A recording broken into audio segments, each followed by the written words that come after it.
بسم اللہ الرحمن الرحیم۔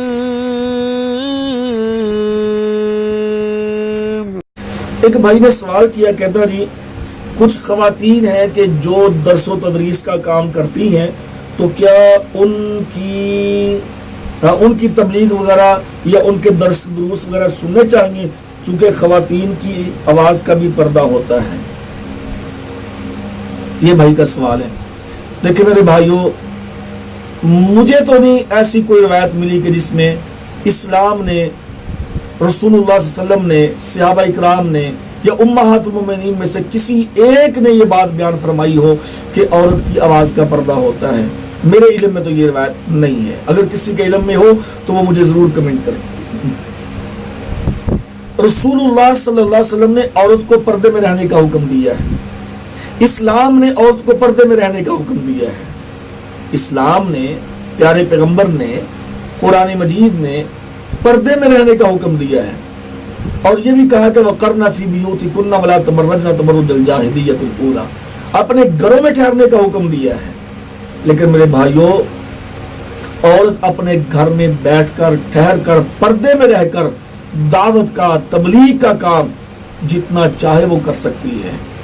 اور ایک میری بات یاد رکھیے، ایسی باتوں پہ الجھنا نہیں چاہیے، اور اعتراضات کی بجائے بلکہ حوصلہ افزائی کرنی چاہیے، حوصلہ افزائی کرنی چاہیے۔ ایسی ہماری بہنیں، ایسی ہماری بیٹیاں، ایسی ہماری بزرگ خواتین کہ جو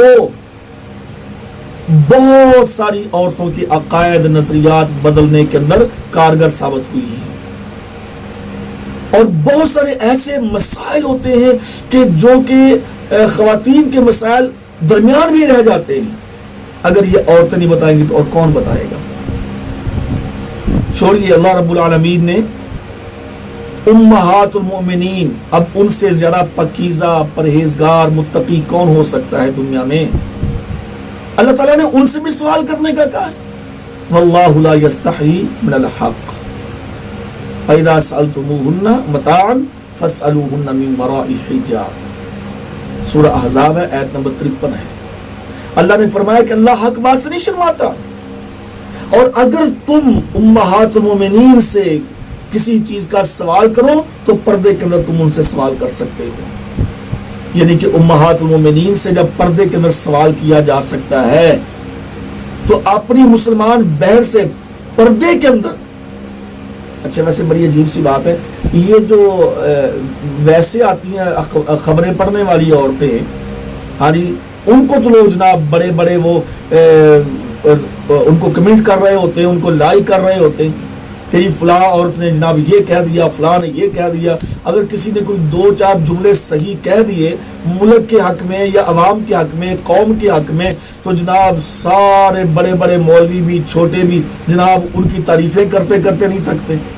ہاں جی، تو اگر کوئی ہماری بہن دین کی بات بیان کر رہی ہے، اور حقیقت بات ہے، ڈاکٹر فرد ہاشمی اللہ ان کی حفاظت فرمائے، نگت ہاشمی اللہ ان کی حفاظت فرمائے، اور بھی ہماری کئی بہنیں ہیں، ہاں جی، اب نام لینے کی ضرورت نہیں ہے، انہوں نے ماشاءاللہ کام کیا ہے اور کام کر رہی ہیں، اور جو ہماری مزید بہنیں دین کا کام کر رہی ہیں انہیں بالکل کرنا چاہیے، ان کے ساتھ تعاون کرنا چاہیے۔ اور جو بات رہی کہ عورت کے آواز کا پردہ، میرے بھائیو، عورت کی آواز کا پردہ مجھے تو کہیں یہ حدیث نہیں ملی، بلکہ یہ حدیث موجود ہے، ہاں جی، جامع ترمذی کے اندر یہ روایت موجود ہے۔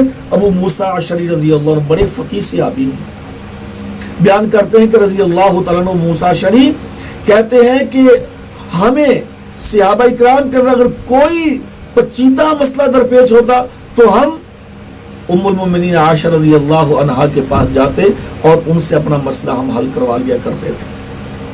اور کتنی احادیث ہیں جو ام المومنین عائشہ رضی اللہ تعالیٰ عنہ نے بیان فرمائی ہیں، اور دیگر امہات المومنین نے بیان فرمائی ہے، اور دیگر صحابیات نے بیان فرمائی ہے۔ صحابہ اکرام آتے باقاعدہ عائشہ رضی اللہ تعالیٰ عنہا سے مسائل پوچھتے اور وہ آپ ان کو مسائل بتلاتی۔ جب وہ موسیٰ والی روایت ہے صحیح جامع ترمذی کے اندر، یہ حدیث نمبر 3883 ہے۔ وہ موسیٰ کہتے ہیں کہ ہمیں بہت سارے مسائل کا علم عائشہ رضی اللہ تعالیٰ عنہ سے ہوا تھا۔ تو اس لیے خواتین دین کا کام کر سکتی ہیں، بلکہ کرنا چاہیے. اگر گند کی طرف، بے حیائی کی طرف، ناچ گانے کی طرف، ہاں جی بدعات کی طرف اگر عورتیں لوگوں کے گھروں میں جا کے یہ عمل کر سکتی ہیں تو نیکی کے لیے یہ کام کیوں نہیں کر سکتی؟ اس لیے ہر عورت کو اٹھنا چاہیے، ہاں جی اپنے گھر میں اپنے جاننے والوں کے اندر دین کی دعوت کو لے کر اس کو آگے پھیلانا چاہیے. اللہ تعالیٰ ان خواتین کو جزائے خیر دے جو دین کا کام کر رہی ہیں.